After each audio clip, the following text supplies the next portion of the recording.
He's expecting your call. Really? Hold on a second, please. Okay? Bring ring. Hello? I go, hey, Bill Hanslick, you big doofus, right? I mean that in an affectionate way. Sure. Right. I say, hey, you big doofus. Right. How you doing? And he knows immediately that's me. And he You picks said- up. You okay? said you big doofus. Right, 'cause So he picked up like it was on a speaker. He was on a speakerphone. Right. He picks up. He was alone.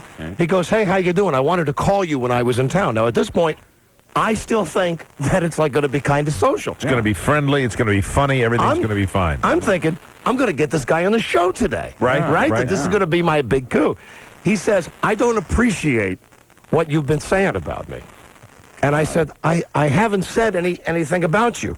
You're a guy that I knew when I was a kid, and now you're a basketball coach. And listen to this. Here's all he cares. I wrote it down.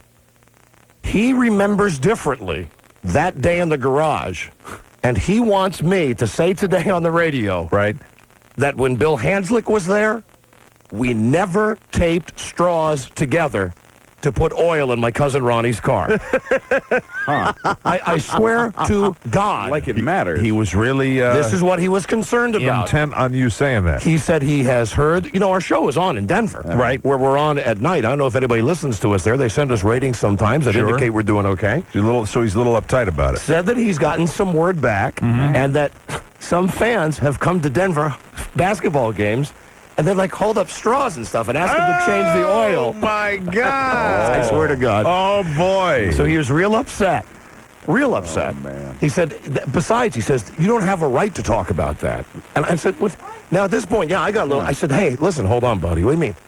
You were in my grandma's garage that day with cousin Ronnie. He said, well, you're not telling it right. I said, what do you mean I'm not telling you? You hung around all the time. Now, if I stopped to think about it, I bet I could remember more stuff than my cousin Ronnie and this guy Bill Hanslick did because they were like the Katzenjammer kids. They were always there, like Beaver and Wally. Right.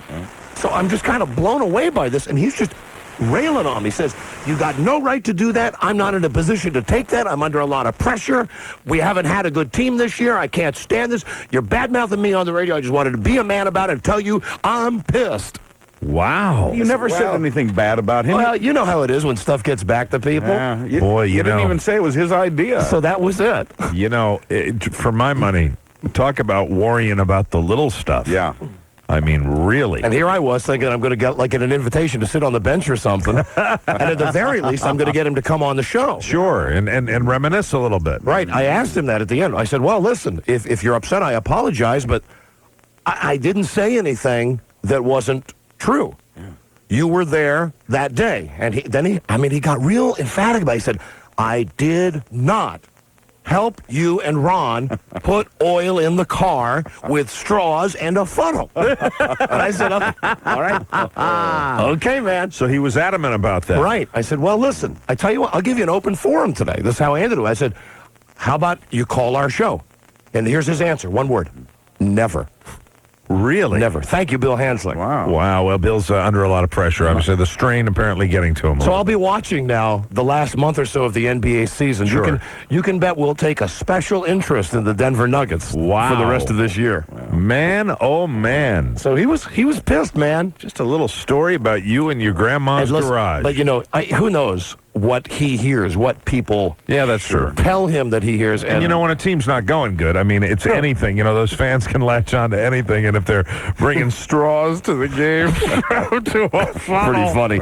Wow. That's pretty funny. Now, it could have just been one person. Yeah. Sure. But that's all it takes. My goodness. And then he proudly said to me, they've won 2 in a row. Yeah. So the Denver Nuggets, they've put 2 together this year. Yay, team. Way to go. They've arrived. That's incredible. That was incredible. pretty freaky, man. I am really, I know the first time that we were going to try to get him on the show, we kind of got a response, a roundabout response, like from your cousin or something, or your family. Right, that's what said, hey, knock it off, A member of his family got in touch with a member of my family. And we're not even on in Illinois and Wisconsin where he grew up and where I grew up for a long time. So I don't even know how word got back to them, but that was the original call. Amazing. I got a call from my aunt saying, listen, so-and-so called me. This is 6 months ago. Please don't talk about this guy. It's embarrassing.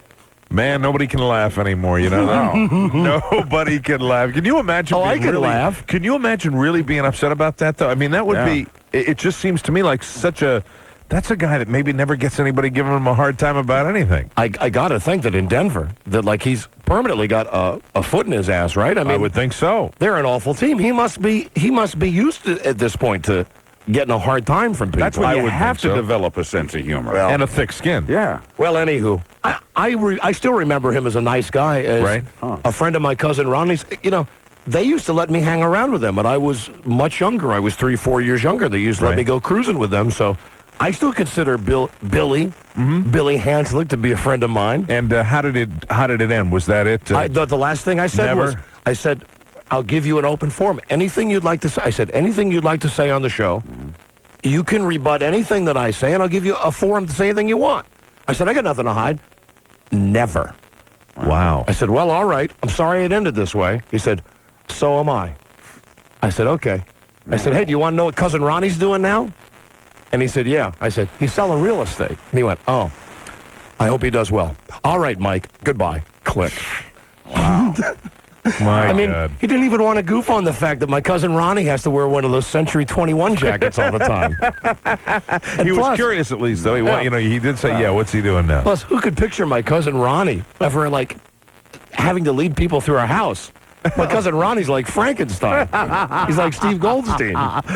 Friend. Well, that's too bad it ended that way, but it's a pretty funny story. Listen, when my wife gets home, I'll have her find that message, the original message, and you can tell in the tone of his voice Got a little tone there. that even there, it's edgy, man. Sure. It's edgy. But that was cool. I liked it. That's a good way to start the day. That's excellent. I don't care if people get mad at me. It's an incredible rush when someone who you consider to be famous calls you. Yes, of course. And even though, he's like the worst coach in the league, still, he's one of, how many teams are there? 30 teams? Sure. So he's one of 30 guys in the world with that job. Maybe in the big leagues. Big-time coach. Right. Hope he enjoys it. Hello, Don and Mike Show. Don and Mike. Yeah. Oh, my God, it's so good to hear your voices. I moved from D.C. out to Boise about 4 months ago after listening to you guys for 6 years. Yeah. You're gone, and I'm going freaking crazy. I think we're going to be back on in Boise soon. Oh, really? Yeah, I think so. I mean, I actually had tears in my eyes. Not if Bill Hanslick has anything to say about it. I miss you guys so much. Have you seen April, who ran out of our studio the other day? April was going to play strip trivia. She was from Boise, and she sprinted in the middle of the game. Yeah. Oh, Never saw her out? again. She was wearing big-ass overalls.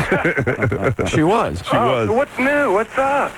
What's new? God, What's I up? can't hear you anymore. It's driving me crazy. I got to listen to... The only other thing is Dr. Laura, and I don't listen to that. Who wants to listen to that? I wanted to go in front of the radio station and say KFXD sucks without Don and Mike, but I wondered if I'd get arrested with so, But geez, God. One of these days, someone will take us up on our offer that we've made. If you're really upset in any of these cities that we get unceremoniously dumped from, Yeah. Get yourself a firearm. Yeah. I mean, at least we'll get some media coverage going. You got my back on that? Mr. Geronimo's comments are his own and reflect no comedy value of it. No, of course I don't have your back on that. Come on. Come on. Be serious. Hello, Don and Mike Show. Hi, this is Jason in Sacramento. Yeah, Jason. This is Jason. My crap detector's going off on Don there. This I think Jason. I believe Bill Hanslick on this one.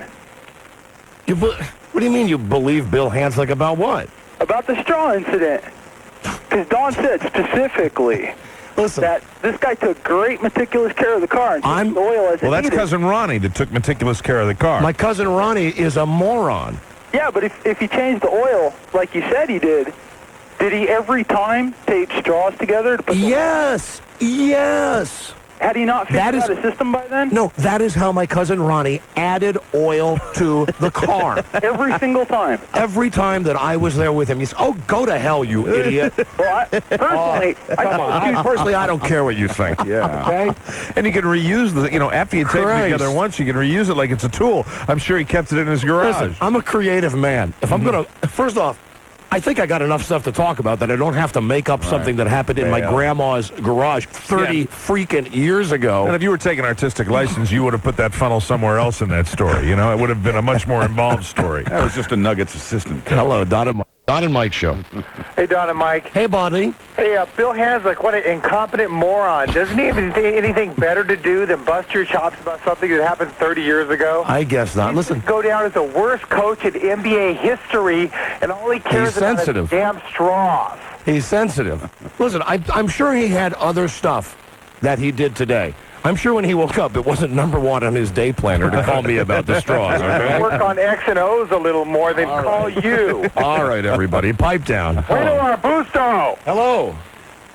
Hello. Is this the same guy or another guy? Sounds like the same guy. Same guy. Oh, okay. I'm sorry. It's the same guy. Same guy. Hey, Don and Mike show. Hello, is this Don and Mike? Yeah. Hi, Don and Mike. This is Lynn. How you doing? Hey, we're doing great. Hey, what's wrong with your little girly man friend, the coach from Denver Nuggets? Why is he so upset about the oil thing?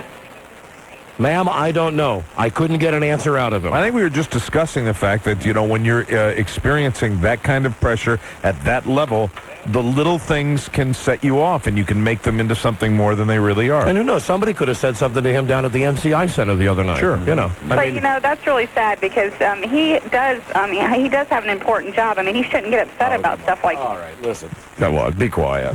What do you mean? I'm not mad about it. Don't everybody out there get all uptight about Everybody's very uptight. I mean, people want, when they listen to this show, they want someone else to hate. it. Well, I don't feel like hating him. I still like him. Well, Donnie? He was real nice to me when I was a kid. Hello? Yeah, Donnie? Buddy. This Joe Theismann. And, you've never played the game. You don't know what you're talking about. This is not Joe Theismann. Oh, yeah. No, hell no. First was Joe Theismann. See, you picked on me a couple years ago. You never played the game. This is not even a good Joe Theismann impression. Got to get a higher voice if you're Joe Theismann. You never played the game. All right. Have you ever been to a Super Bowl? Yes. Yeah, you got to get Joe Theismann's speech to me down right. Let's hear it. All right. You never played the game. Well, Rob Spiewak is looking for it right now. All right, this is a tape that's like 11 years old. Yeah. Right. That's me. Oh, you be quiet. You're not Joe Theismann. One day we're talking about Joe Theismann, and he calls us up. This is when he was still playing with the Redskins. Here we go. Don, Joe Theismann. How you doing, buddy? I listen to your show every morning. I'm sitting at my farm, and I just heard the story about McMahon. And let me explain something to you. Okay. First of all, I've been there. See, you haven't been here for a short period of time. Yeah, it is me, Don. I'm not kidding. I'm flat square honest. I love your program in the morning, but you don't really know what Joe Theismann's like. You ever been in a Super Bowl? Ouch. And listening to that, and since that time, both of us have established a pretty good relationship with Joe Theismann. Yeah. But listening to that, he was hot then. I am hot. I'm very hot. Oh, you're not Joe shut Theismann. up. Stop it, please. Yeah, he was upset that day. Yes, he was. And what a great put-down line. You ever been in a Super Bowl? What do you say to that? Yeah. How do you win on that one? You just sit there. Can't win. Hello, Don and Mike. Oh, yeah. Am I on? Yeah. Okay, yeah. I've got a 911 call. It's about 2 minutes long that you guys might really like. Oh, would this be the ambulance call?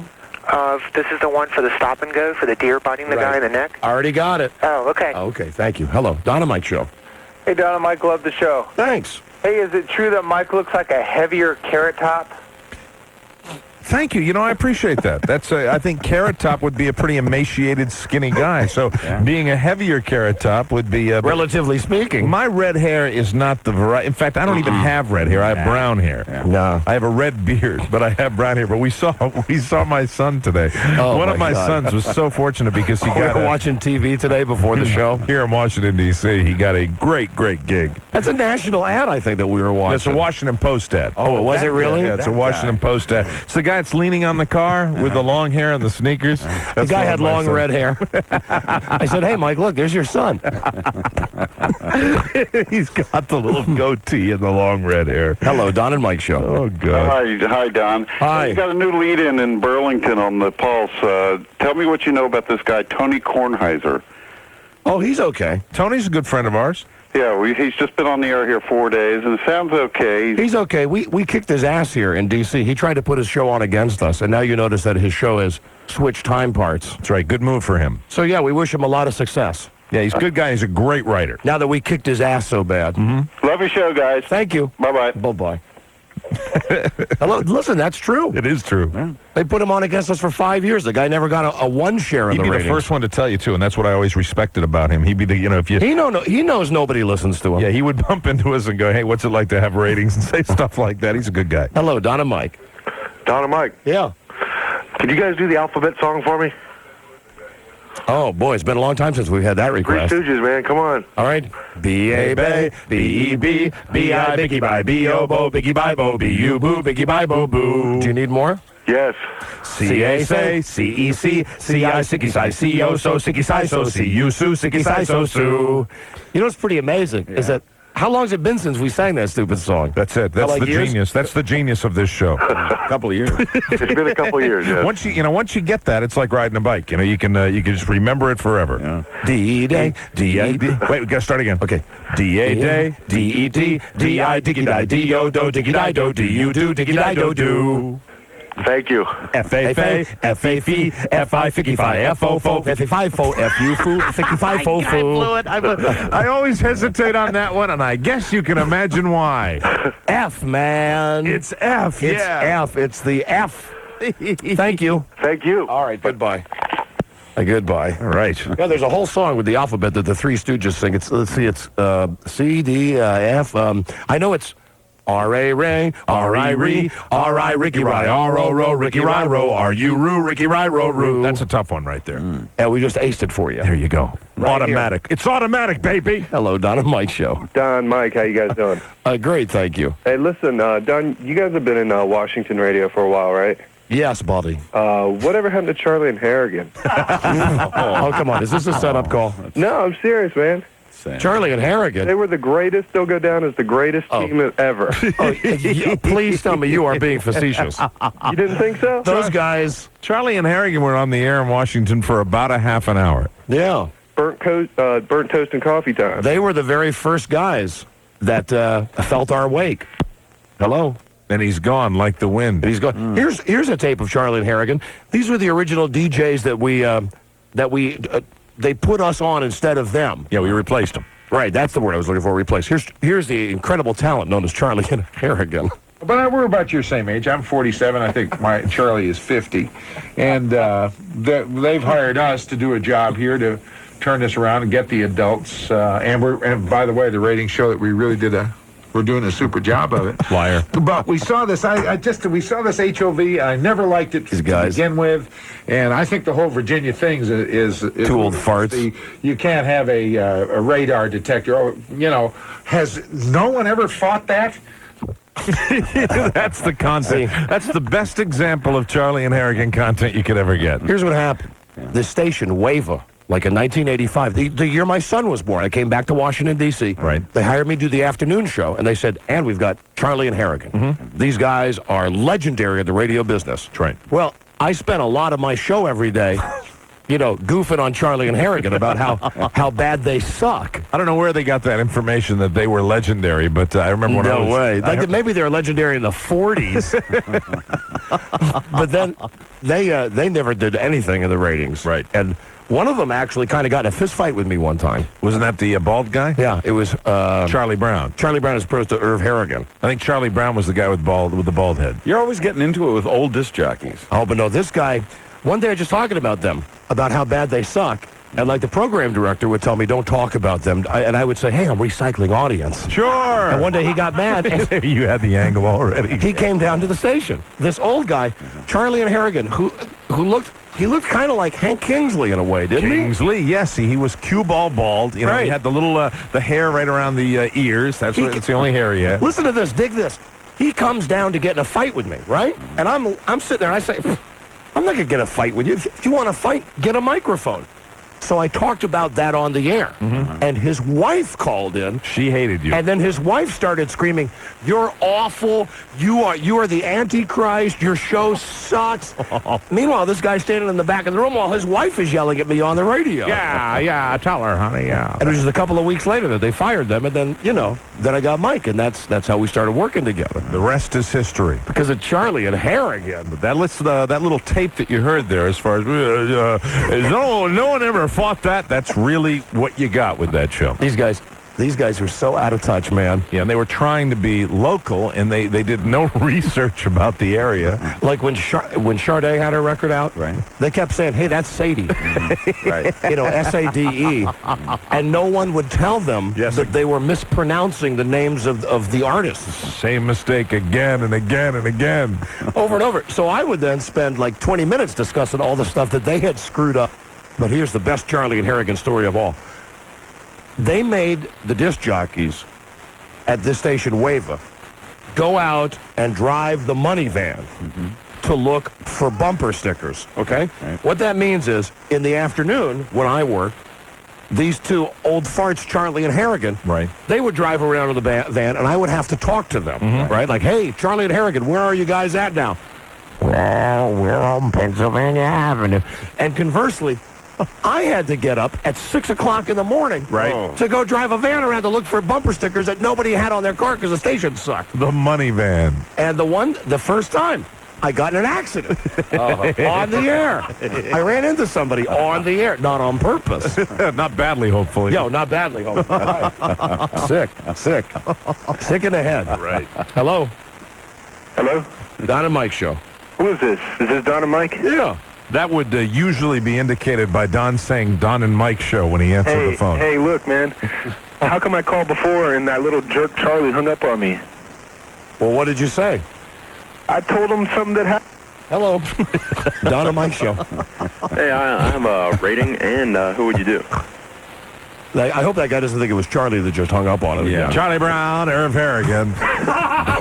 All right, lay it on us, sir. Hey, who would you do, Chelsea or Hillary Clinton?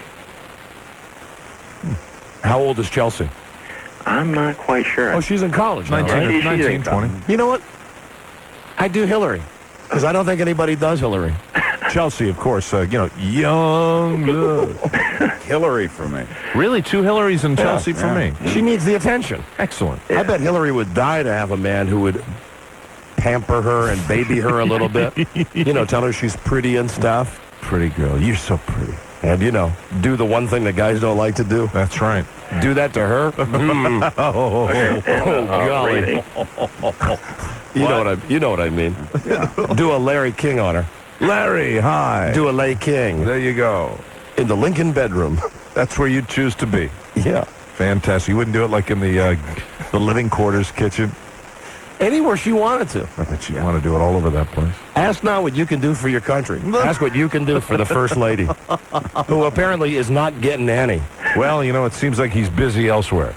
Although, who do you believe about that? Because now they put all their spin out saying that that Willie, little Willie won't go home. First, the story that Willie wanted to have one of the tabloids pay her $300,000 for her story. Right. Right? And now there's another friend of Willie's who's come out and said that Willie asked her to lie. Yeah.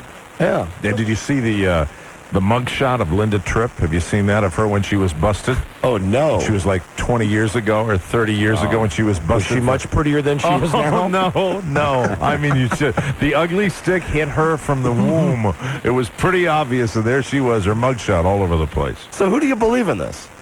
I mean, you know, at this point, I want to give the big guy, you know, the benefit of the doubt. You know, it's been my experience with this type of thing when it comes out in the long run, when the truth really comes out, that a lot of times it's a combination of both. And it's not as bad as she says it is, and it's not the total denial that he has. I wouldn't doubt that maybe he made a pass, but I think, you know, the one thing, I picture somebody in a room, like a Republican operative with her saying, oh, yeah, wait, he kissed you, and then he tried to touch your breast. We need just one more thing. Listen. It'll really help your story if you say that he took your hand and put it on his genitals. Smooth move, Mr. President. And how do we stop it? You know, now that it's gotten started, how do you just make it go away? That's what I wish would happen. Me too, man. Hello? Yeah. I'm about to shoot my TV out. It's I'm getting a little so old. tired. You know, crisis with the president. Poontang Gate. Yeah, and all the operatives on either side that are just, you know, spinning their way. And they don't know either. Nobody knows. Just shut up unless you really know. Hello? What do you think about Selma Hick? Hick? You mean Selma Hayek? You mean Hayek? Hayek, yeah. I think we've rated her before, haven't we? We actually had a picture come in here when you didn't you Right. weren't familiar with her and you changed your opinion. We gave her a based good on the- rating. Yes, absolutely. Hello, Don and Mike. Yeah, Don. Buddy. How you doing? Fine. Hey, yeah, look, when you going to do the 4-hour show again? 4-hour club, I mean. When we go do what? The 4-hour club. The 4-hour club. Back. Yeah, when's that coming back? Oh, sir, listen, live in the now. Hey, I am. I've been there. I'm a first-time caller. Oh, you but realize a long-time listener. we're paying rents and mortgages now, sir. Oh, you are? Yeah. Am I call number 100? No. Oh, Sorry. Thank you, though. Hello, Don and Mike show. Hi, Don. It's Kamel. Oh, hey, Mike, it's Kamel. Hi, Kamel. How are you? Hi, Mike. Bueno almuerzo to you guys. Right. Hey, Camille, what are you, like, Iranian or something like that? No, I'm Lebanese. I wanted to know, Lebanese. are you guys going to have a show in Lebanon shortly? Yes. Because I have a lot of friends I send tapes to over there. Oh, yeah, we hope to be syndicated to Lebanon soon. And we're planning a big Las Vegas-style show in one of those bombed-out buildings. Don and Mike and the Seven Oh, Veils. no, it's not bombed out. Oh, that's Beirut. right. It's gotten back on track, Lebanon. Now it's Yeah. like the tourist center of the world. Hey, Don. Yes, How Camille. you guys rate Gina Davis? Gina Davis. You know, Camille, that's a pesky one. You must consider, even when you analyze her physically, you must consider the Goldblum factor. Yes, that she has been with Goldblum. He has sampled the goods. He has used her. I'll say this, like a toilet. He's used her like a toilet. She's got some DSLs. Yes, she does. That A League of Their Own is on quite a bit, and she looks pretty hot in that. I give her 6.5. I'm going to give her a 7. I think she's strong. I would say 7, too. Buzz? Yeah, 7 here, too. All right. You know, we should average these out and see what everybody votes. Absolutely. Hello, Don and Mike Show. Yes, hello. I was calling to see if the doctor was in. Oh, Dr. Homo? Dr. Homo. Oh, Yes, this is Lawrence down in Austin. The doctor is in. Hello, Don and Mike Show. Hey, my name is Joe. I'm calling from Dayton, Nevada. Hey, Baldy. I just wanted to see if you guys saw the Jeopardy Monday night where they asked, one of the answers was smelly jelly. You know, I've heard about this from a couple of people. That was an actual answer on on the Real Jeopardy show with Alex Trebek. What are they doing putting jelly on Jeopardy? That's for smart people. It was a rhyme time answer, and the question was smelly jelly. Smelly jelly. Smelly jelly. Thank you. As heard here on this show first. Yeah. Yes. Thank you, my friend. Thank you. You know what I hate most Bye-bye. about Jeopardy when you're watching Jeopardy and you got one of those That Poindexters? you never know any of the answers? I actually do real well on Jeopardy, but I'll tell you, when the guys Not me. win, the real nerdy guys, the Poindexters that win the Jeopardy game, and you'll see, and you expect somebody to go, yeah, and show a smile, but a lot of them give that Poindexter response. It's like, you've just won $10,000, and they go, I'm awful at Jeopardy. I'm good at supermarket sweep, though. you know, it's fun if you can find Jeopardy like in two. Gina Davis has them also. Right. Lips. One of the words is lips. Okay. That's the L. Yeah, very good. That's it. Now work on the D and the S. D and the S. Did you have an idea that L was for lips? Yeah, damn sexy. I don't know where y'all Way to going. go! Oh, well, why can't you say damn sexy? No, it's lips? not. It's not damn. Hold on a second. All right. We're just kidding with you. Robert, line 6. Share it with her. Tell it with her off the air, and then put it right back on hold to get her immediate response. Yeah. Hold on. And if you just think about it. All right. Did Robbie tell you? He told me. I'm with you. I got you. Thank you. Do you have them? No. Oh. No, I'm sorry. Maybe some collagen. No, don't need that either, and I don't do that. Oh, you don't do that. All right. Bye. Sorry. You know, I really feel sorry for is her husband. Yeah, I know. She was a little flipped out. You can tell by that. Sorry, I gotta go now. Thanks a lot. She got to go use some mouthwash. Yeah. Hey, Rent and Mortgage Show is tomorrow. Yeah. And we'd love to pay your rent or mortgage for a month. You know what to do. Call in right now. Call 100 at 1-800. To keep him from crying, you have to do one thing. What, you freak? I have to stand in front of him and dance. Really? Yes. And he stops crying. His tears turn to laughter. And he starts happy. He smiles. And do you do your moonwalk with him? Yeah, I do all kind of move. Yeah. Gross. Normal. He stops crying. You stop crying? You must do a lot of dancing. I do a lot of dancing. His tears turns to laughter. Working harder than Rudy Martzke's liver. Don Geronimo and Mike O'Mara. Oops. I pressed the wrong button there. Here is what I was looking for. All right.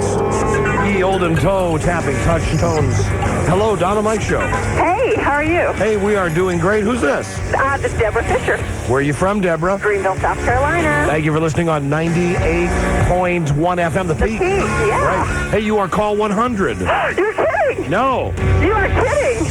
No, again, no. We wouldn't lie about something like that. Here you go. You won a VHS copy of a movie starring Cameron Diaz. Ooh. Oh, my God. Busto. Movie from Fox Video. It's called A Life Less Ordinary. That's awesome. Available to rent at video stores everywhere. And you've qualified to have your rent or mortgage paid tomorrow. Very cool. Hello. Hi. Hi. will you pay my mortgage for a month? It's a kid. I hope this isn't the kid that started the prostitution ring at his junior high school. Oh, that's nasty. No, Did you read about that? no, my mom was trying to call. That is like, hold on, son. That's a local story here in Northern Virginia. When he like 13? 13-year-old pimpy, and he had a 12-year-old girl. They say that they don't think that they actually had sex. But the girls were paying him to set them up with other boys that they could get paid for to have sex. It's a sick world we live in. Son, don't call us until you're 18. You're not allowed to call us until you're 18. My mom, can you talk to her? Oh, yes, if mommy's there, it's okay. Not mommy, mom. Put mommy on the phone. Hello. Gee, your mom smells like Miracle Whip. Hello, mommy. Hello. Hi. How are you? Fine. And how old is that lad? He is 12. Okay for him to be listening to the show? If you're supervising it, it's okay. That's a very dangerous I was listening age. in the car on my way home from work. I was trying to be the 100 caller. Oh, right. See, because we've already moved past that. We're on the topic of whose foot it was in the wood chipper in the last scene in Fargo. If it was the little guy who got his face shot, or if it was the wife. The wife, and that's the scene we saw at your house where she's right before she gets kidnapped when she's sitting there watching. She's watching TV. She's watching like the Regis show. Yeah, and she's got that look where she's knitting. Yeah. Dad, and then you did the thing with Dad. Will you be staying for dinner? In that movie, when you get a large group of people that have all seen it, she takes it to a different level. She's up there in the shower, and then she runs out. She got the shower curtain around. She goes. She runs down the stairs. We laughed.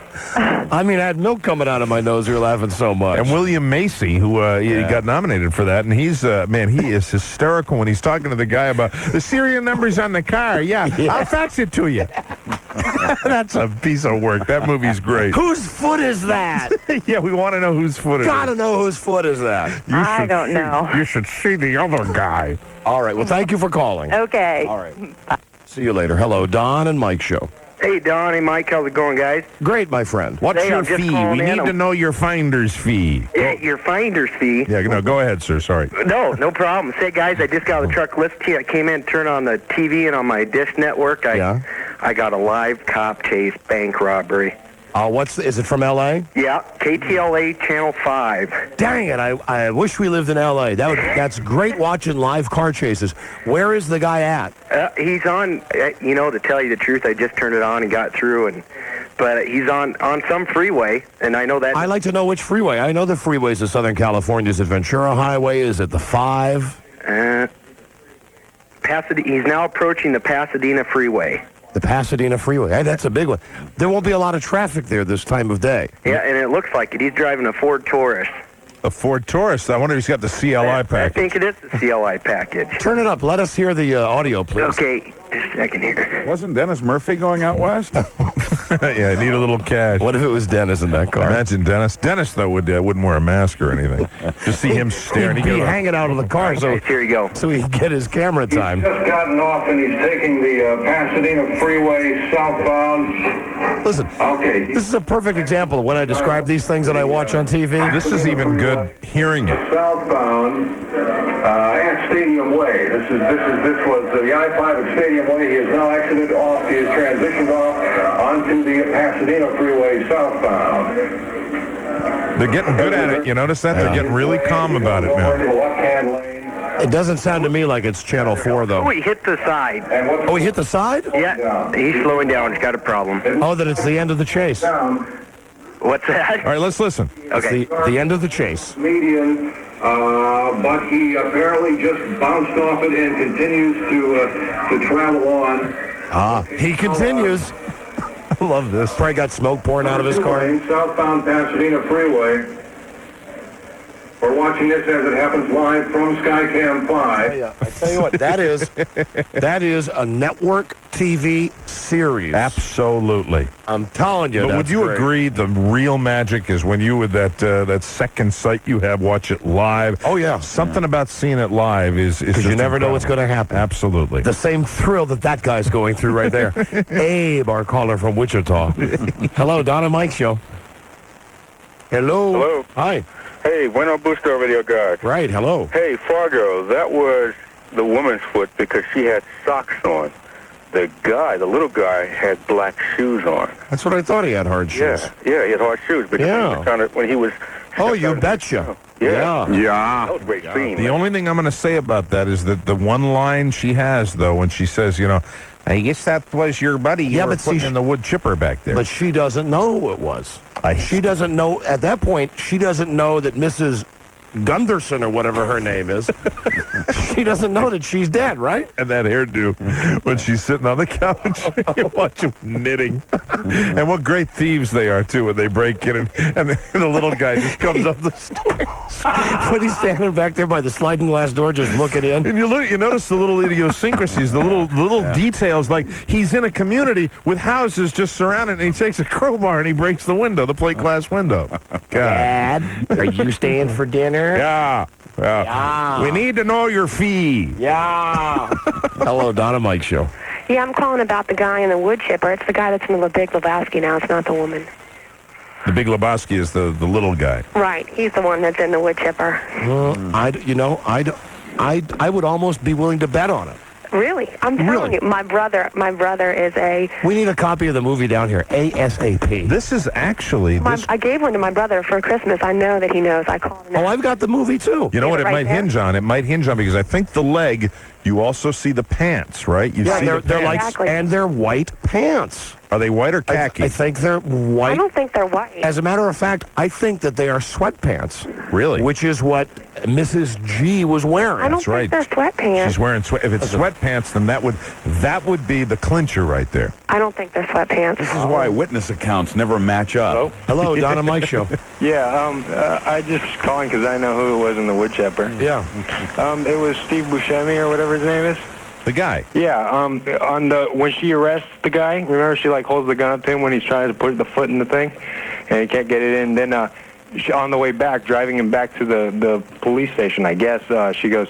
So I guess that was the hostage, the poor guy. No, you got it all wrong. no. She says, I guess that was your buddy in the wood chipper. Yeah, But that's what I said before, like 5 minutes ago. And besides, that guy with the white hair, he never says anything anyway. He just looks. He doesn't confirm. What this hinges on, Your Honor, this hinges on actually seeing what the pants are, because you can see. We need to get that movie in here today. Fargo. Hello, Donna Mike Show. Need to know your fee. guys. Hello.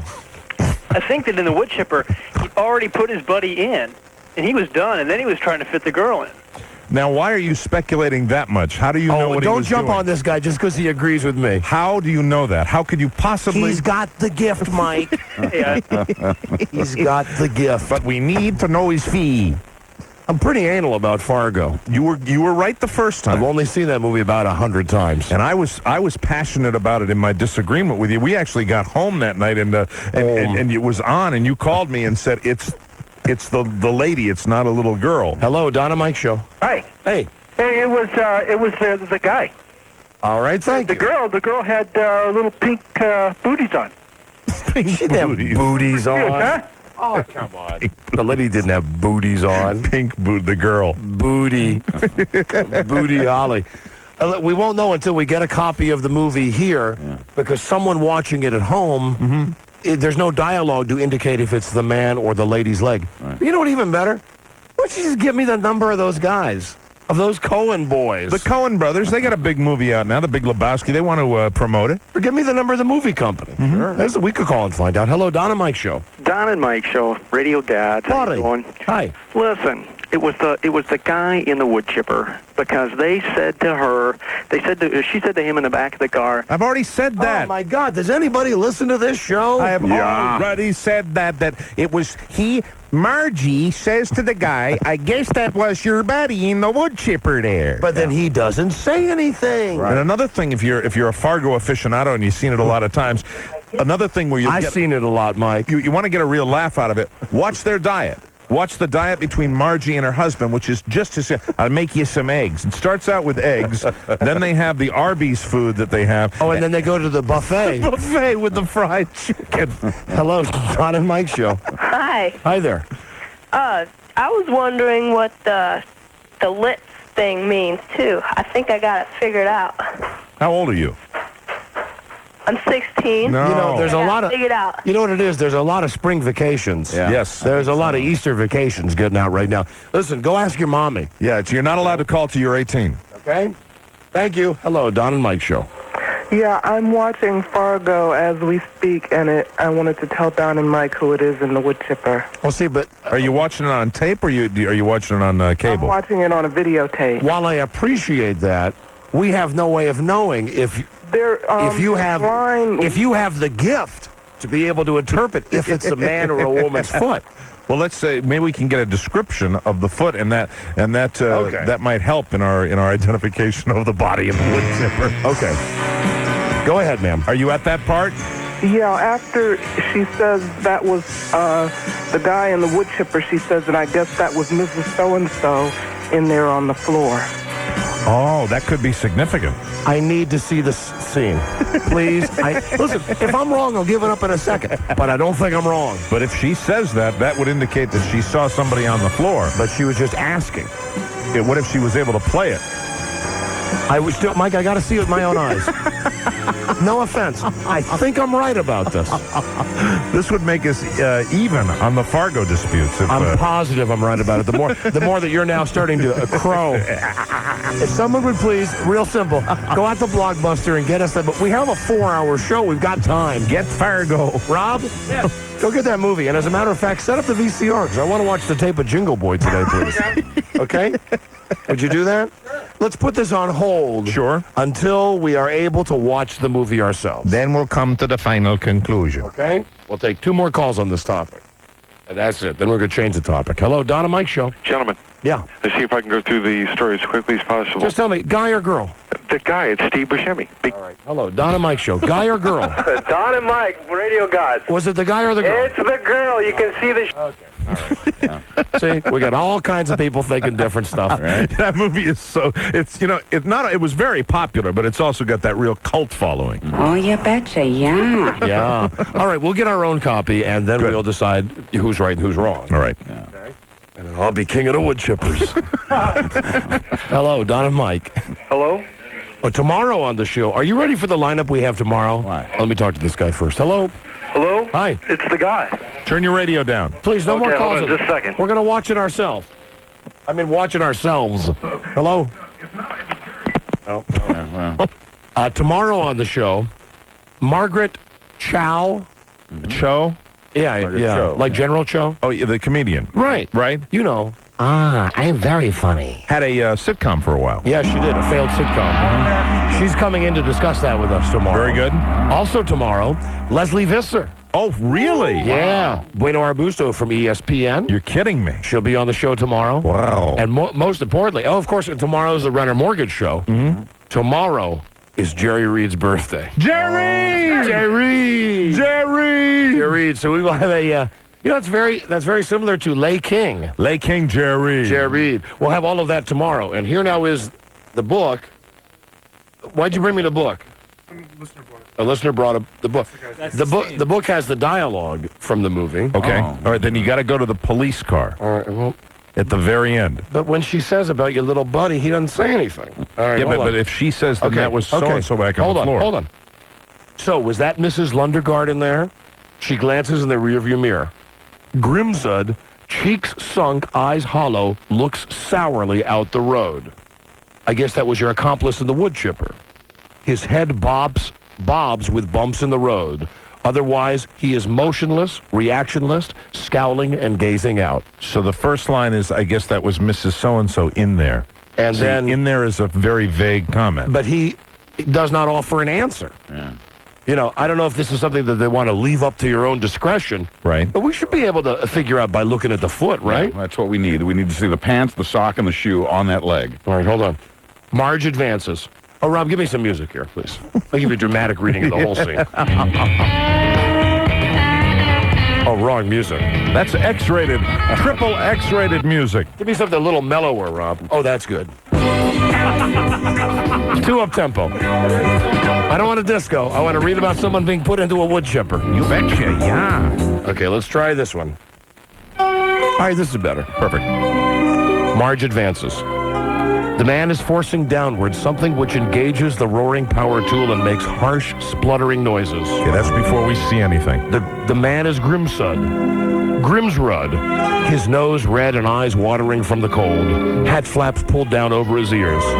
His breath steams as he sourly goes about his work, both hands pressing down on a shod foot, as if it were the shaft of a butter churn. The roar is very loud.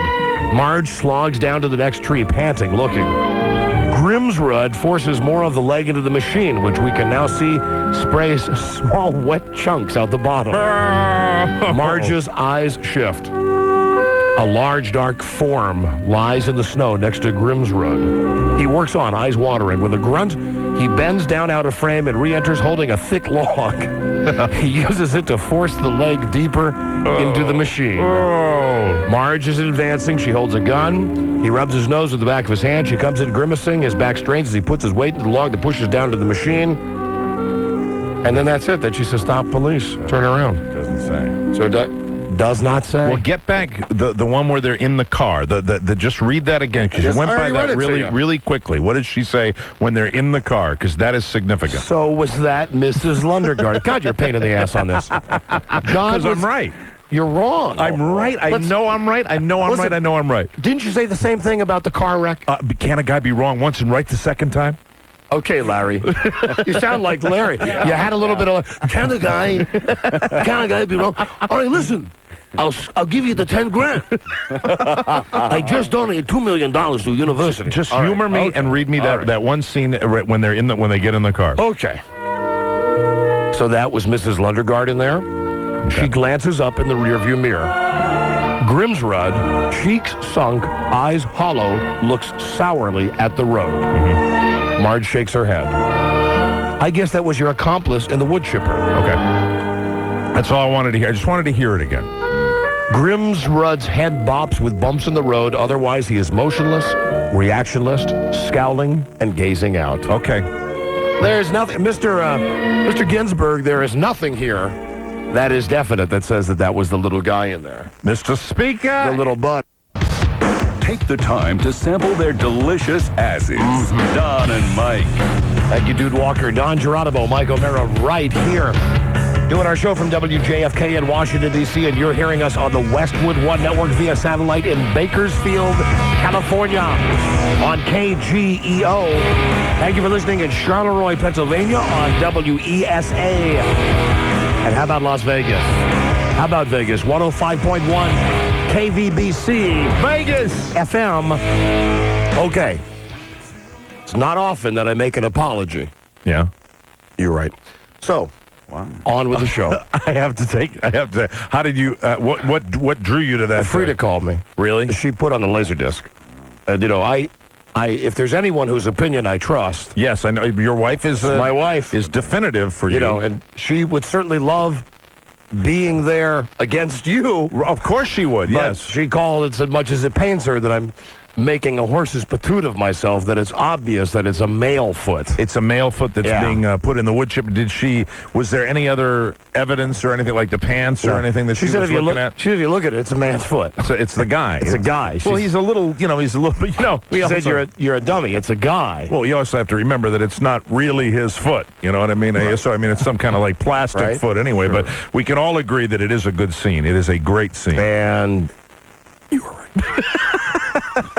Well, you were right the last time, and I was equally adamant when we had that. We had an argument about that person in the car. That was a much worse argument. It gets intense because we both want to be so right about this, and I'm like, I know it is. And then you called, and I hadn't seen it, and you called me and you said, well, it's the girl, and I said, okay, thanks a lot. Thank you very much. And then I saw it later, and I was sitting there watching it going, oh, God, I wish I was right. Well, that's turnaround for you then. That's good. I feel good about that. Hello. Hi. I feel great about it. I feel great that I spent a half hour screaming about it. Well, it was a big debate. A lot of people on both sides of the issue. Yeah. Hello. I'm sorry to do this to you, Don, but there is corroboration. There's a scene right before Steve Buscemi goes to pick up the money from the old guy where he's basically in a hotel room with the chick from the bar, and he's getting it, and the only thing he's wearing at the time are two white athletic socks, and the All big right. Indian guy comes in and just tosses them around the room, Okay. and plain as day. Listen, as I believe I said that with a lot of velocity and a lot of heart and a lot of passion, I said I was wrong. All right. There you go. All right, well, then the issue is closed. Hello, Don and Mike show. But we're still watching the Jingle Boy videotape. Where he wears the dress. Yeah, being as Rob's already hooked up the VCR. All right. Hello? Bueno Arbush. Right. Hi, my friend. Hello. Hi. Well, What? what happened was I ate a lot of Trident gum. The green kind. Yes. Peppermint, I believe. Chewed it, swallowed it up, and to my surprise, turns your defecation fluorescent green. Thanks so much for sharing that. Thank you. Adios! Thanks for checking in. Wow. Okay. Well, I'd like to see that experiment. Rob, why don't you get some gum? Hello, Don and Mike show. Hello. Hi. Hi. Hi. Hi. I wanted to tell you guys, I was in Fells Point last week, and I met the actor. You know, if you see red in your stools, I just want a health tip. You know, that's probably not Trident gum. You should see a physician immediately. Like if you go out and you try to chew a bunch of gum now to make your poops turn a different color because you heard it on our show. Oh, that's not blood. I was chewing Big Red. Hello. Yes. You ready for me? Yeah, I'm just trying to think if I have any more blood in the stool jokes. But I believe the well's dry. So yeah, I'm sorry. Go ahead. Okay, I was in Fells Point last week, and Steve Massimi from Fargo was at this bar because he was filming, he was a guest star on Homicide. Yeah. And I asked him, because you guys were talking about this last week, No. and I asked him whose leg it was. You know, I bet we did talk about that because we watched the movie at my house this weekend. That's right. Yeah. Yeah, so I said, you know, we were talking to him. He's a really nice guy. And I said, well, whose leg is it in the wood chipper? And he just shrugged his shoulders and said, it's one of those things you have to come to your own conclusion. You know, that doesn't surprise me because that's the Coen brothers. They do a lot Don't of that. say that because now I'm going to want to start the argument up again. Well, I was sitting there during the break, and I went back to seeing her. I actually was trying to see her on the floor, and there's a similar thing. I don't think that's by accident. I think they do that on purpose. I don't care about it anymore, okay? You were right. Hello. Hello. Don and Mike show. Hey, Don, I hate to bust your balls, man, but you read it in that book yourself about the foot being shod. Jesus Christ. Chicago, New York, Detroit, and on the same street. The movie, as good as it gets. She got nice tatas. That picture. Look at, and this picture, what newspaper this come from, Buzz? New York Post. New York Post. She's hanging out of this dress. Yeah. You know what? I don't know what it is about Helen Hunt because she's not what you would describe as a real beauty. You know No, what she's I mean? not model pretty. She's not a beauty contest winner. Yeah. But boy, oh boy, she sure does make me want to hump my chair. And she looks like she takes care of herself, too. Yeah. A little sultry quality, maybe. Yeah. I just hate seeing her next to Paul Reiser. That always Paul Reiser. Oh, but listen, take some solace in this. If it hasn't happened already, right? When she wins the Oscar, yeah, you know that's a dagger through his heart. And she's going to leave him. She's going to leave him behind like high a and salty dry. pickle. Absolutely. I hope she asks for a whole bunch more money than he makes too. Listen, when I was talking to my wife, this is funny. This is just something about our kid growing up. Our son will be 13 in a couple of weeks. Right. So he comes home from school today, and he says, listen, there's something at school that I got to go to tonight. There's a play or an assembly or something I've got to go to. And she says, oh, well, I don't know. Dad's not going to be home, and I'll get home till 8 o'clock at night. Right. I don't know. She said, the whole time thinking that she's going to have to go and be there and sit through whatever this thing is. And she says, I don't know if I've got the time to go. And then he said, I don't want you to go. Ooh. And that's the first time that she's heard that. That's what she was telling me when she was watching Fargo there. Wow. Is that the teenage thing? Yeah, I said, hey, that's a good sign. You know, that he doesn't want honey, that's a good sign he doesn't want to be with you. He's sprouting his wings a little bit. Yeah, I can understand that. You know, at some point, mom and dad begin to become baggage, man. Yeah, that's right. Well, that's a normal thing for teenagers. Yeah. It's okay, because it hasn't happened to me yet. It's going to kill you when that So happens. It's not going to happen to me. I'm cool with it, Mike. I'm down with that. It's never going to happen. All the way through his 30th birthday, he will not do that to you. It's possible. It's possible we'll have a good relationship like that. Did he give any reasons as to why, or was it just He wants to be with his friends. Just wants to be with his buds. Wants to sit with his buddies. Doesn't want to sit with his mommy anymore. Well, that's understood. It's normal. Right. It's happening right on schedule. Right, I got you. She's just a little broken up about it, that's all. That's tough. I know that. That's the 12-13 transition. Hello, Don and Mike Show. So the stream of consciousness that is this show, there's a great scene in an old James Bond movie on Her Majesty's Secret Service where a guy skis into a snowblower. You see all the red snow come flying down. Wow. Hey, except you know what? When that movie came out, they couldn't show as graphically as you could now a guy skiing into that machine. Oh, they do. And then there's that one, I think it's Indiana Jones or one of those movies where he pushes the guy into the blades of the propeller. Remember that? Yeah. Yeah, but again, you don't really see it, though. No, you just see a little splatter. Hello. A Don and Mike Show. Hi. Hi. Hi. Hey, I was wondering if you guys have seen the Jerry Springer show yet. Too Hot for TV. We've got a copy of the tape here. We haven't watched it yet. You do. Do you guys still want the Fargo tape? Do we want the what tape? The Fargo No, tape. the Fargo subject is closed. No. Okay, thanks. Okay. Thank ye. Hello, Don and Mike Show. Don and Mike. Yeah. This is Tammy. How you doing? Hey, we're doing great, Tammy. I got a question about Kiki that was on yesterday. Kiki. Oh, the lovely Kiki. Kiki, baby. Hold on. Let me get on the tape here for Kiki. Kiki, baby. Yeah, Kiki on the zoo. Oh, lovely Kiki. Yes.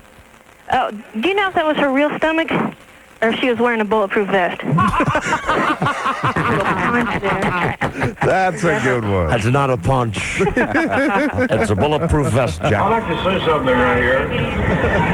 Those of you who saw the morning paper, or the evening paper, whatever it was, they gave me a fantastic, they gave us a fantastic write-up. A fantastic write-up. Well, they did. Except they said I had a paunch here, and I want to tell you something. I got that damn paunch.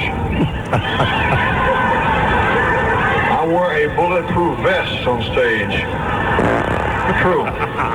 True. You know, in case some fool decides to take a 22 and blow my belly button off.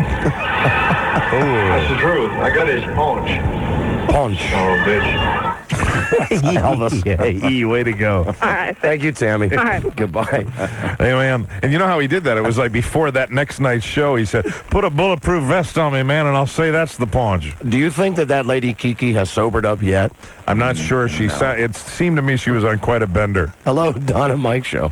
Don was wrong. Don was wrong. Yeah, I can face up to it. Yeah, He did. I got a pretty good batting average going though. Yeah, he does, and you were right on the first one. Don was wrong. Don was wrong. Stop it! You're hurting my feelings. Hello, Don and Mike Show. Yes, I wanted to ask the guys a question. Those are the guys right here. Roger. 10-4 there. Roger Wilco. All right. Do you still get excited before you go on the air? Yes. Are you kidding? Every day. It's highlight of my day. I just always wondered. I would think it would be a thrill before you go on the air. It is. Radio's my passion. I love doing this. I seriously have a thought every day coming to work. I'm really glad to be coming to do this. It's all I want to do since I was a little kid. And I get violently, as has been the case for almost 13 years, violently ill, and people stay away from me because I get sick, physically sick. That's the sign we're gonna have a good show. Mike's got it coming out both ends. Thank you. I try to do that every day, but sometimes you just can't produce. That's okay. What'd you do today? Just vomit today, yes. You just vomited today? Usually, in fact, all week it's been just vomit. And after a good weekend, though, usually Mondays are a guarantee both sides. We get both, out of both tabs. Both ways. Hello. Hello. Hello? A lot of people around the station actually wait to find out, hey, did Mike make? Right. Did Mike make? Some people can, after this much time, you guys like Charles Broyhill can actually tell by the sound. Both sides. Hello. John Wright. Hey. Radio God. Hi there. Hey, I got a great woodcutter thing for you. The movie Rumble in the Bronx. Jackie Chan? Huh? With Jackie Chan? Yes. They have this scene where the bad guys are looking for these diamonds. Right. Now, they find these two guys in this gang, and they're beating the heck out of them trying to find these diamonds. They're in front of this woodcutter, and they put they put one of the guys in the woodcutter and let the other guy sit underneath while whatever comes out of the back end goes on him. Yeah, you know, you're right. I vaguely remember. I'm a big Jackie Chan fan. Is it a chipper or a wood cutter? What, No, I mean, it was a wood chipper. They put and they cool. not only. Hello?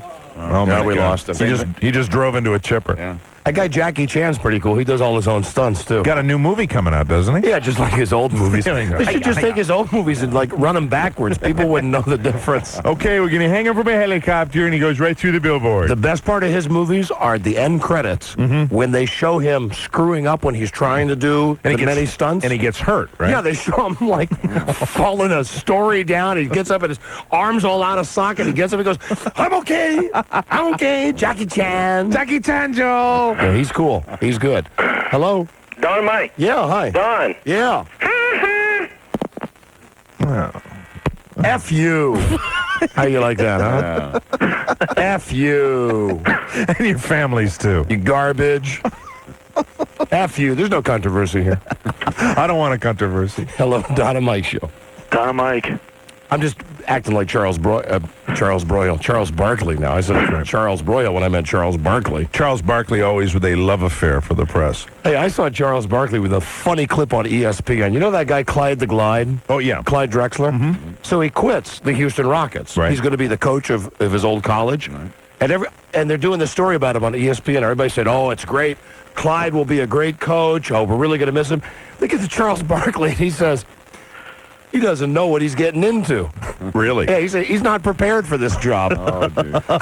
Charles Barkley. So slamming the guy. Charles Barkley tells it like it is. And He's then he all throws right. you through a plate glass window if he doesn't like it. He's okay, Charles Barkley. Chucky B. And that was the little guy that did that, right? That threw the glass of booze on Charles Barkley. He was like a real short guy, so he probably figured that Charles Barkley wouldn't do anything because he's short. No way. Right. Well, first of all, I want to address something. I hear ESPN is trying to me, and you guys are trying to make a controversy. There's not going to be a controversy. I was joking around with one of my friends, and that's it.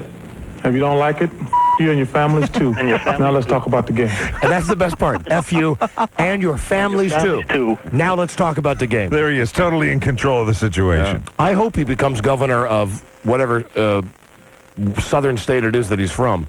He has threatened people that I think it's Alabama, that he's going to go back and run for governor of Alabama. Can you picture all the white people in Alabama? No! That would have to move?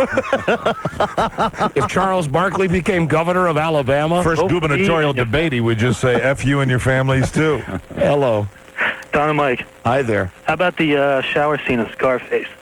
The chainsaw. Oh, there's that's a good one. That is to me one of the most horrific good scenes, one. But you got to watch it over and over again. Say hello to my little friend. That's another great one to watch with a group of guys. Yeah. That's another one that will elicit a huge laugh. Now the leg, eh? Yeah. Hello, Don and Mike show. Yeah, hi, who's this? This is the Don and Mike show. No, I'm sorry. My name is Bob Franklin. I thought you had a name. Don, it's Bob Franklin. My name is Don, and that's my friend Mike Bob Franklin, which is why when we answer the phone, we say Don and Mike show. Bob, have you had a chance to meet Buzz Burbank? Yeah, well, I'm listening to you guys as we speak. And Buzz, I it's feel like Bob. It's Bob Franklin on the line, Buzz. Is this the Bob Franklin? Yes, it is. The one, the only Geek of the Week. Yeah, right, Bobby. Listen, I got your number. I was trying to get in touch with your producer, and I didn't know it was going in directly to you. Bob Franklin calling. Bobby F. A golf complex in which I want to make available to you and your people for some type of fundraiser, a golf event. How about for a big orgy? We'll all come out and get drunk and trash your place. How would that be? Last year, I know you guys did the Underwear Open. I'd certainly like to be able to put my place up. Naked golf. Exactly. Outstanding. You listen, you don't want naked golf. Well, not with Don. I mean, not with Mike there. Thanks. Well, I mean, Thanks that's a from the lot. bottom of my heart. I just picture, one of those driving ranges with everybody nude. That's unbelievable. Yeah, buddy. Bob Franklin sanctioned this, and we're all golfing naked. Bob Franklin. What do you want, Bob? I want to offer my golf facility for a fundraising event to raise money for any one of your charities. We're not raising money for any more charities. Not at all during this calendar year? No, we're not, because we got burned by Children's Hospital. So all charities can go to hell. Well, what do you say to that, Bob Franklin? I have no rebuttal whatsoever. Sure. All right, tell your sister Bonnie I said hey. I certainly will. All right, goodbye. Actually, that's my wife. Bye-bye. Right, okay. Bonnie Franklin, she of the 8 tennis balls in her mouth. That's Bob Franklin, everybody. Thank you, Bob. BF. Bob Franklin. I just want to offer my services to you. Yeah, if it was a Bob Franklin, it was a Bob Franklin deal that we just turned down, a BFD. Hello, Don and Mike Show. Don and Mike, how you doing, guys? Hey, great, thank you. How you doing, Bob? Hey, all right. I just want to tell you guys, no matter how much of a crummy day I have, a really good time when I hear you guys on the radio. It makes everything real good when I get in the car. Well, it's so much nicer to talk to you than it is to talk to Mr. Bob Franklin. But, sir, if you run out to Bob Franklin's place, he'll let you go off nude. Yeah. Thanks. All right, guys. Thank you. That's real nice. Hello, Don and Mike Show. Yeah, I'd like to talk to Don and Mike about the Scarface movie. What about Scarface? We used to play this drinking game. I'm in the Navy. We used to play this drinking game that every time anyone in the movie would say the F word, you had to do a shot of beer. Oh, then you'd be drunk after like 5 minutes in that movie. Yeah, because we counted at one time. It was like 110 before we turned the movie off. Oh, my God. A couple of weeks ago, I heard Navy jargon for a Monica. Have you ever heard, are you familiar with the concept of air start? Air start? Yeah, have you ever heard that one? No, I haven't heard that one. I get it. I get it. That's what a guy that was familiar with like jet fighters. Roger. They call it an air start. Roger, over. Thank you, my friend. Thank you. Okay, let's clear out these lines right here and right now. Keep calling, same number. Times Day. Rather have candy. Not if they were called scum drops. Smoother than a fresh anal waxing. The Don and Mike Show. Yeah, baby. Right. He's going to call 100 right now. Big renter mortgage show happening tomorrow. And here's our caller 100 right now. Hi, Don and Mike Show. Hey, how you doing? Hey, just fine, my friend. Who's this? This is Rick Jones. Rick, where you from? Bel Air. You're listening on WJFK? Yes, I am. Beautiful. Listen, you bought a pair of pavilion seats to see Jimmy Buffett. Oh, Great. wow. Yes. Are we giving these tickets away far enough in advance? Man, oh, man. August 21st. Hell, I bet one of us will be dead by August 21st. Tickets go on sale Saturday, March 28th, available through ProTix. Enjoy your free tickets to Jimmy Buffett. All right. Thanks a lot. And more importantly, you've qualified to have your renter mortgage paid for a whole month. We'll do that on tomorrow's show. How much do you pay? $828.55. Oh, I like that. You know it right down to the penny. That's good. I'm paying it enough, yes. All right, make sure you're listening tomorrow. Will do. Because, if we pull out the first name, we have $2,000. That's right. To give away. Now, Ken Stevens, the codbelly. Yeah, he hates it. He doesn't think that if we pull out the first name and the renter mortgage was like yours, it's $800 and some dollars. Right, yeah. He thinks that's where the contest should end. And he thinks like he's benefiting because it's a lower mortgage. No, right. We're going to make sure that we give away every bit of his money tomorrow. So maybe we'll get one winner, two winners, and who knows, maybe we'll end up giving away more than $2,000 tomorrow. Yeah, that's great. If we get the one that's $800 and then we do another one and that person's paying $2,100. What if we did this? What if we had like an $800 and a $400 and then a $500? And I said, let's squeeze one more in. Remember we had the lady call us yesterday? Her renter mortgage was almost $3,000. That's the one we'd be looking for. That would be great. That would be beautiful. Make sure you're with us tomorrow, okay? I will do that. Okay.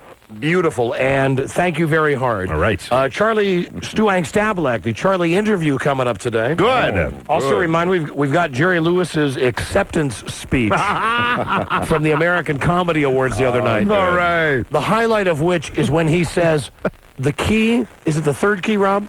The third key to being a successful comedian, don't take yourself too seriously.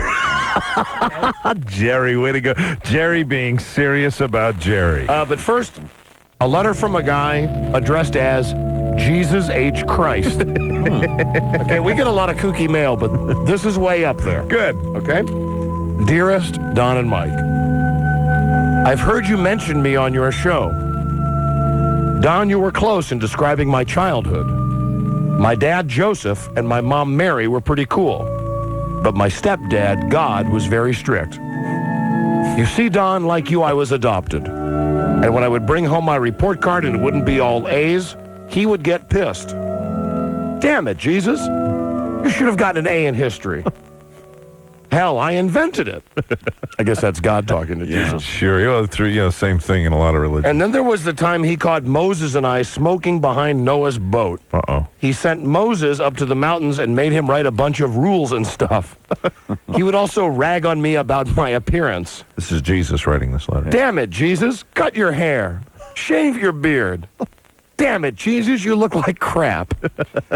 I remember when Ramses and I went to the Olympics in Rome. Wow. We were watching the games. Well, one of the players blew out his knee. Not bad, hopefully. We started laughing, and one of the coaches said we were sick in the head. There you go. And we could have our asses thrown right out of the Coliseum. At home, he was a real pain. He would say stuff like, Jesus, clean your plate. You never know. This might be your last supper. Oh, man. Or, Jesus, go clean the garage. Damn, this place is a dump. He made me write this big book. Maybe you've heard of it. It's called the Bible. I was one verse short, but he wrote it for me. Good. The path of the righteous man is beset on all sides by the inequities of the selfish. Hey, I didn't know that Jesus watched Pulp Fiction. Wow. And the tyranny of evil men. Blessed is he who in the name of charity and goodwill shepherds the weak through the valley of darkness, for he is truly his brother's keeper. Boy. And the finder of lost children. He's really giving us the A material here. I will strike down upon thee with great vengeance and furious anger those who attempt to poison and destroy my brothers. You will know my name is the Lord when I lay my vengeance upon thee. Boom, boom, boom, boom, boom, boom. Don, don't worry about your parking spot in front of my dad's house. That'd be my parking spot at church. There you go. It's yours forever. If anybody parks there, I will have them towed. Mike, my dad says you haven't been by since you were married. Oh, dear. Dad says skip one golf game on Sunday or you'll be sorry. Oh, no. Buzz. Yes? My dad listens to your radio show on Sunday. Oh, wow. Cool. He loves it. Well, good. Way Keep to up the good work. Well, guys, I have to go. I have a terrible headache. That's it? Yeah. I will be watching for your next Las Vegas-style show. Yeah. Sincerely, Jesus H. Christ. Oh, my God. And then there's a phone number. Oh, let's call Jesus. All right, let's call the J-Man. A little uncomfortable. I'm the only one that got threatened there. Yeah, I didn't know he could have people towed. Hey, that'd be great. Jesus comes up in a tow truck. Yeah. Sorry. There's nothing I can do about it. Go down to the pound. Then they go, Jesus. And he goes, yes. I'm here to tow your car. I'm not taking it off the hook. Well, you reached 688. No, we can't give out Jesus' Hello, phone who's number. this? On right now, but leave Hello? the number and we'll get back to you as soon as we can. Does Jesus have a receptionist? I guess. Hello? Oh, dear. Hello, Jesus? That's interesting. There was a child there. Jesus? Oh, I don't think Jesus would have a lame answering machine like this. It's one of the cheap ones. I think he'd have voicemail. Jesus? There it is. Hey, J-Man. Hi, Jesus. Jesus Christ. Don and Mike calling. We just wanted a chance to talk to Jesus Christ. That was an incredible letter that you wrote, Jesus. Yeah, thanks. Listen, stay in touch. And I'll try to cut down on the golf. And thanks about towing. That's cool. You're all right. You're just all right with me, Jesus. Appreciate it. See you Sunday. Hope your headache gets better. Bye, Jesus. Oh, man. Well, we have a friend there. What a friend we have. Jesus we have. What is that song? What a friend we have in Jesus. And he listens to our show. Yeah, and he goes to Las Vegas-style shows. Oh, I wish we had a tape like that. Hello. This is Jesus Christ. There you go. I never listened to the Don and Mike show. Would that be a great tape? Oh, it'd be our greatest tape ever. Jesus. Hello. This is Jesus Christ. Don and Mike kick ass. Oh, man, we treasure that one. Keep that one under lock and key. Hello. This is Jesus Christ. Nice. Boosh. Jesus. Jesus. We'll be right back. This is the Dawn. Ain't you them kids that have been whacking off in my tool shed? Don't be offended, ladies and gentlemen. They're talking to somebody else. Really? I've heard that before. I don't remember that. Me either. I know you've called them. I don't remember what we did last hour on the show, so hey, maybe you're right. I did last weekend either. It was a good letter, though. Mm-hmm. Do you mean it could be an imposter, an impersonator? I think it was really Jesus. I sure hope so. Hello, Don and Mike Show. Hello? Maybe this is him. He doesn't really need to talk to us. Jesus. He can communicate through our minds. Hello, Don and Mike Show. Hi. Hi. I just called to tell you about a really great Jerry Reed show that I saw years ago. Tomorrow's Jerry Reed's birthday, you know. Jerry. Oh, really? Yeah. Oh, how wonderful. We'll be doing our annual tribute to Jerry Reed. It'll be on from 3 o'clock till 3:02. And we'll get all cloudy. Yeah. Jerry Reed, Hold on. I can't say that name sometimes without clouding up. I love him as much as any man in the world. And he's an artist, and he's funny. Yeah. And he's the second best guitar player in the world. In the whole world. Jerry is an artist. And I can't wait to see Bert. You know, even though he's I hope on he top wins. again. I hope he wins the Academy Award, and I hope that he wears his Joker suit. you know that purple suit that he wore. Oh yeah. Lonnie's a bad mother. I just hope he goes out of control, because if he wins, hopefully he wins, and he's out of control when he makes his acceptance speech. Or if he loses, hopefully he goes out of control. Yeah, like he walks up like that guy did at the Grammys, right? Walks up and says, I deserve that award. He misses us. Yeah. What about Jerry Reed? Well, it was actually been quite a long time ago. I guess it was about 1990. I was watching, of all things, a fishing show. All right. I think it was Orlando Wilson. And he shows up on the show. They've gone out onto a lake, and they're in, I guess, like a bass boat, one of those flat boats. When they show him walking up, he's the guest fisherman, I guess, and he comes up and he's got a pretty large cooler, not like the little six-pack coolers. He's got something that probably you could carry a lunch for 6 in. And he comes out onto the boat, he sits down, and they introduce him, and they're chatting a little bit. Well, the guy wants to get down to business of fishing, and he starts to talk, and you can hear all this rattling in the background, and it's Jerry Reed opening his cooler and eating, and he's opening, packages of crackers, and you hear him tear off, how the sound of a lid being torn off of something, and he goes, Orlando Wilson looks at him and says, "What are you doing?" And he goes, "I'm eating, I'm hungry," and he holds out a little can, he goes, "Vienna?" He had Vienna sausages, and he was offering one to Orlando Wilson, and he... listen, God. I was getting a headache. Man, oh man. If I want to hear that, I'll call my mother-in-law if I want to hear a story like that. Story without an ending. My mother-in-law is good at that. She called last night, and she got me in one of those. I was half paying attention. Yeah, right. Yeah. Normally, my mother-in-law will say, "Is Frida there?" Right. But like last night, she goes, "Hello. How are you?" And then I make the mistake of not saying immediately, "I'm busy, I'm doing..." I say, "Hey, I'm fine." She goes, "What are you doing?" I go, "Nothing." She goes, "Oh, that carpet at your house is still kind of damp.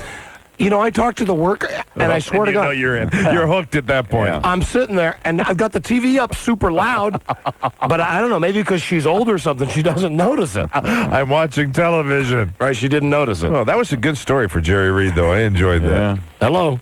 Yeah, Don and Mike. Hi. Hey, Tom Badu in Greenville, South Carolina. Yeah, buddy. Hey, just want to thank you guys. You've got the most original show on the airwaves. We love you, especially down here in the buckle of the Bible Belt. You drive these Southern Baptists crazy. Thank you. We love you. Keep it up. Mr. Clean.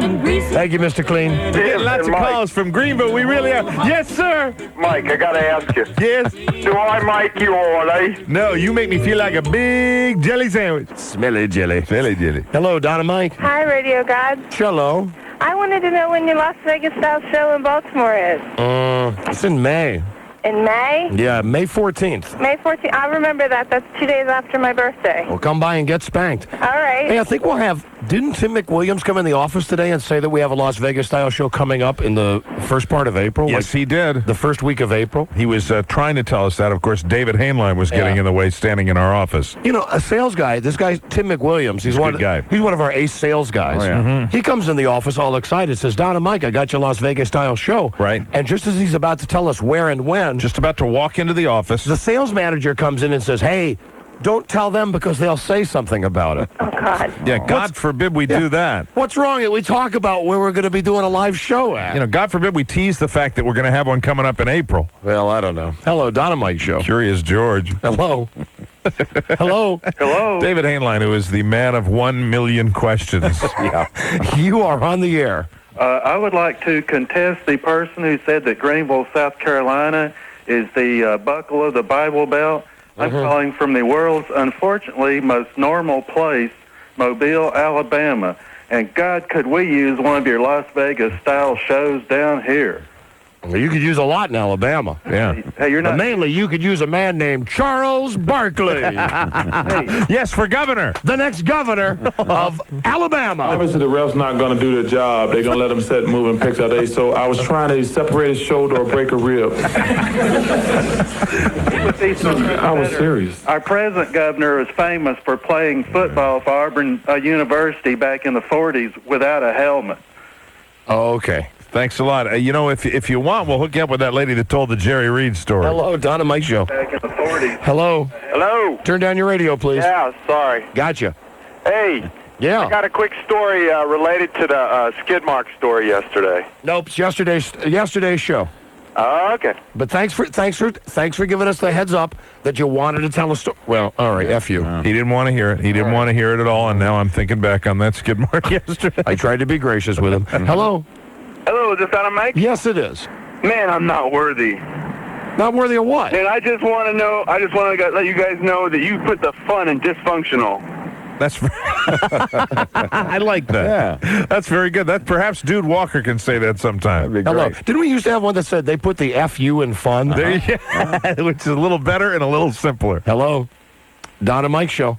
Hey, Dennis Murphy was in the wood chipper. What did he say? Dennis Murphy was in the wood chipper. Hello, Donna. Donna Mike Show. I am the Dickman. I know you are. Hello. Donna Mike. This is the Don and Mike Show. Hey, I want to talk to Buzz. Fortunately, they got Dennis out of that chipper. He's right here. Hey, Buzz. Yeah. I got a good mind to slap your fat face. Oh my God. Why such hostility towards Buzz? No, I just feel like saying that, actually. Oh, okay. I think Buzz would... would... a girl in Fargo with great DSLs. I think that Buzz would appreciate it more if anybody who calls, especially guys, just call and say you want to be the woodpecker. The woodpecker. Yeah, you want to please something like the woodpecker. Oh, okay. Because that's what the guy said yesterday. And I know that made an impression on Buzz. And I'm not soliciting for this guy or anything, but we really haven't heard from that guy yet today. Hello, Don and Mike Show, the guy who's in love with Buzz. Yeah, so 2 days in a row he called for Buzz. Hello. Hello. Don and Mike Show. Yes. Yes. I'd like to talk to Don and Mike. You are talking with us now. Oh, great. I've got a Charles Barkley story for you. Oh, good. All right. Was it personal contact with Charles Barkley? Yes. The next governor of Alabama? Let's hope not, but yes. Think about all the hillbillies down there. That would be so... Well, first off, he's colored. And second off, he's all radical and stuff. I tell you, if he gets elected, we're just going to have to plain move. There's not much talking you can do today. Just a lot of tight sphincters. He's a great guy. A lot of tight sphincters in the Houston area today. He tells it like it is. I wish he'd run for Congress because I'd love to see him. First of all, when it's a congressional race, you never know who's going to win, and I'd love to see him here in Washington. It would be great. Hell, if Salvatore Bono could win. Salvatore. Hello. Hello. Yeah, what about Charles Barkley? Well, when I was in high school, I was a cheerleader, and our basketball team, we were this just tiny high school, and we had small players. Nobody was over 6 feet tall. Yeah. And we played leads, and that's who he played high school basketball for. Mm-hmm. And he sort of acted like he did now. He'd spit on the players, spit on the fans. And he was terrible. He was a really bad player. I was really surprised when he went to Auburn and accomplished as much as he has. Is that the story? Is it the story is you're upset at Charles Barkley? No. And so we go out afterwards, and he was a poor sport then because he wanted to pick a fight with all of our players, even though we beat them. Wait a minute. This sounds like sour grapes. Did you go out? Were you a guest of Charles Barkley? Were you in the same group when you all went out? No, we were in our group, and he was in his group. And you were from the opposing team. The opposing team. That's who not beat him. fair. Oh, come on. That's not fair. Lighten up on Charles Barkley. Well, I think Charles Barkley's an okay guy. No, you don't. He was voted best dressed in People magazine, 1 year in his orange suit. Do you remember that? You know, it sounds to me like perhaps you're a little caught up with Barkley mania here. You think about him a lot, don't you? I do. Every day. Think about rubbing his bald head? I'd love to. Really? Yeah, see, that's what I thought. All right, that's more like it. Okay. I don't think he'll make it as governor of Alabama, but You could be the first lady. You've never been to Alabama. All right, thank you. actually I'm What? from Alabama, so Oh, okay. Thank you I for the don't call. live in Alabama. Okay. All right, now goodbye. Bye. See you later. See you later. Hello, Don and Mike Show. Buddy, what's happening? Hey, buddy. Hey, I'm out in Los Angeles a couple weeks ago for a conference. Minding my own business, staying in Century Plaza Hotel. You're going to want to touch my hand. That's a nice hotel. Very nice hotel. And all these limos start pulling up. So we're guests of the hotel. We're hanging out in the lobby. And all these Jamoke directors start coming in. See him every now and then, really don't care. All of a sudden, limo pulls up, opens the door, Helen Hunt walks out. Oh, bueno arbusto. Let me tell you, you just don't get the same experience on TV. She is gorgeous in person. There's something. I'm still looking at that picture of her in today's New York Post. There's something about her. Bueno arbusto. Well, I got this picture. The only thing I had with me was one of the disposable cameras, so I got this like lopsided 6-inch away photo. Oh, send it to us. Please. You want a big picture of her eye? Send it to us. Angle? Oh, her eye. Her eye. You don't mean the eye we're thinking of. Of course I mean that. I mean her itchy eye. Yeah, the itchy You know what I eye. mean, the brown eye. Hey, guys, you're really going to be excited. I got a picture of Helen Hunt's itchy eye. Hello, Don and Mike Show. Camel feet to you, gentlemen. Right, hey, and Monkey's Moose's knuckles to you. Ah, bless you. Thank you, Minnie. You know, it's the little things about your show I love, and something I've missed lately is the little tuft of hair on the back of Buzz's neck. Is it still there? No, the tuft of hair is not on the back of his neck. It comes out of the top of his shirts, and like today, he's forcing the hair down. Not a lot of hair is coming out of his shirt. And the hair looks just like if you've seen the movie Austin Powers. That's what the hair looks like. It's fur, like fur. Does it make you horny? We appreciate the fact that you're a Buzz fan, but please, if you're a big Buzz fan, just call and do the woodpecker thing. Yeah, you know who you are, sir. Hello, Don and Mike Show. Hey, this is Scott from Vegas. Scott from Las Vegas. Yes, sir. Hey, you're always talking to people are calling you, asking you to do Vegas-style shows. Why don't you guys come to Vegas and do a Washington, D.C. type show? We've had a lot of people call us about that, but the fairy godmother didn't like that at all. Well, you know what? How many You know people what are going to you call can with the do? same joke?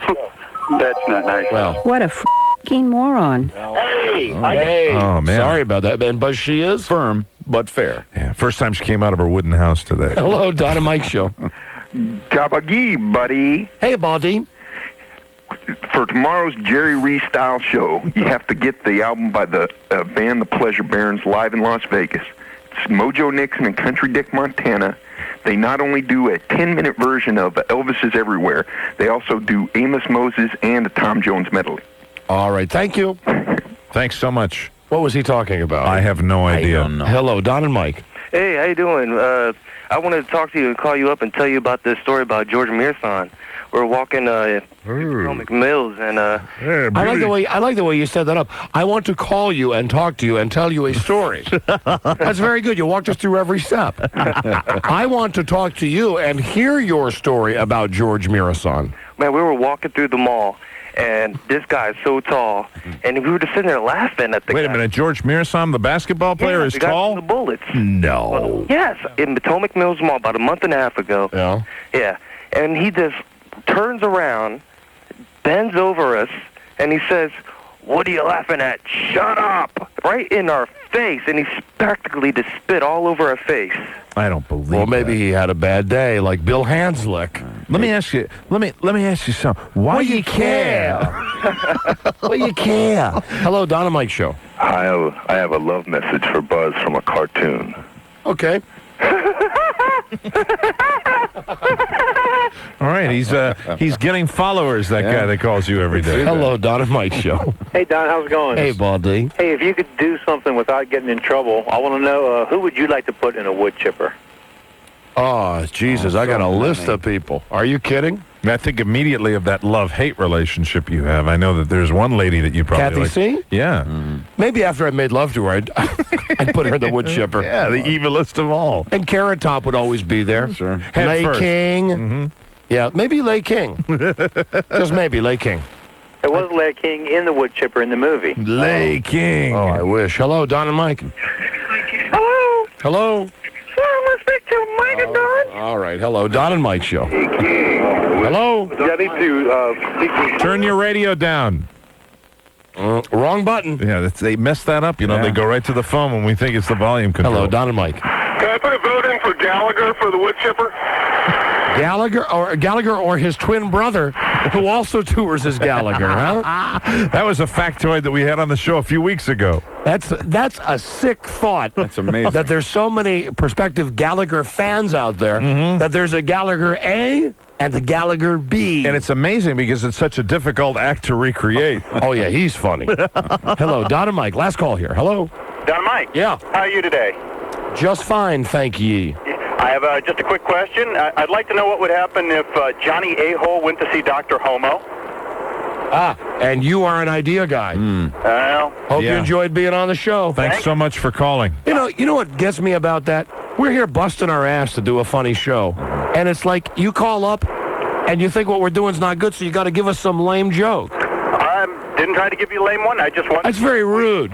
That's very rude. It's a masked idea call. You know, we don't allow idea calls on the show. So that was kind of a clandestine way of sneaking your idea in without calling it an idea. That is like somebody going into the Sistine Chapel. What's that dude he's on? And he's painting every little minute detail of the wings, the fingers, and someone walks in and says, hey, that's pretty good, but why don't you put a hat on that guy? Yeah, but if he was like this guy, he'd say, I wonder what that would look like if God had 3 hands. Do you understand the point, sir? I do indeed, and I apologize. Okay. Bye. Thank you. That's good. It was nice of him to hang in there and get his scolding. And do I think that our show is the equivalent of the Sistine Chapel? We're better. Every day. We're better than that. That's right, every single day. Well, how long did it take that guy to paint that ceiling? Years. What, a week? Years, I think. Maybe a weekend? He did it with stencils, didn't he? Hello, Don and Mike show. I'd like to ask Dr. Homo a question. Oh, I don't even know. Is this a serious question about your physical ailment? No, I want to know who would you do, Liberace or Nathan Lane? No. I only take serious calls for Dr. Homo, please. He's a serious man who takes serious calls. Hello. Hello, this is Mike calling from D.C. Yes, hi. I had a celebrity sighting on Tuesday night, St. Patrick's Day. Who was it? Mr. Val Kilmer. In Washington? In Washington, D.C. on the Hill, having himself a pint of ale. Really? Was he? Did he appear to be sober? He appeared a little sober, but, you know, when you get close, Val Kilmer does have a funny-shaped head, like his mama squeezed pretty hard when he was pushing out. All right, thank you. Hello. Poor guy sitting there just having a beer. Some guy's going, look at that funny-shaped head. Don and Mike show. Hi. Hi. I think you ought to be more positive to these idea people. Why? Because you're inspiring them. You are so... they're sitting... They just... Screw that. Listen, we're doing a show here trying to get people listening. I know. We are not running a counseling center here. I actually like it when you make fun of them, but I sort of feel sorry for some of them. Well, some people shouldn't call a radio show about it. Listen to some other show where you get somebody prattling on and rattling on. The host doesn't have the balls to say, shut up.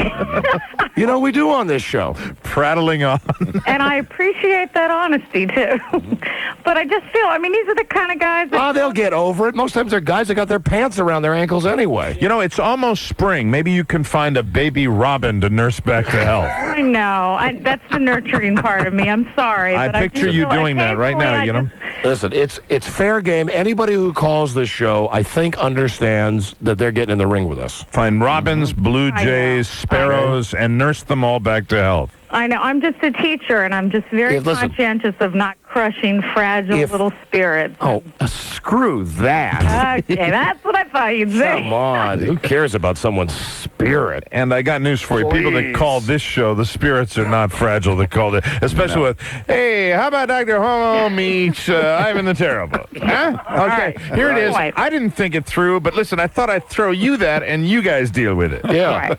Can I say one more thing? No. No, absolutely not. No. No, Jennifer. I hope she takes from Washington, D.C. I hope she takes my advice, though, and this spring, goes out in backyards everywhere trying to find a baby robin that's fallen out of the nest. Hello. Chirp, chirp. Don and Mike. Nurse, Hello. nurse. Hello.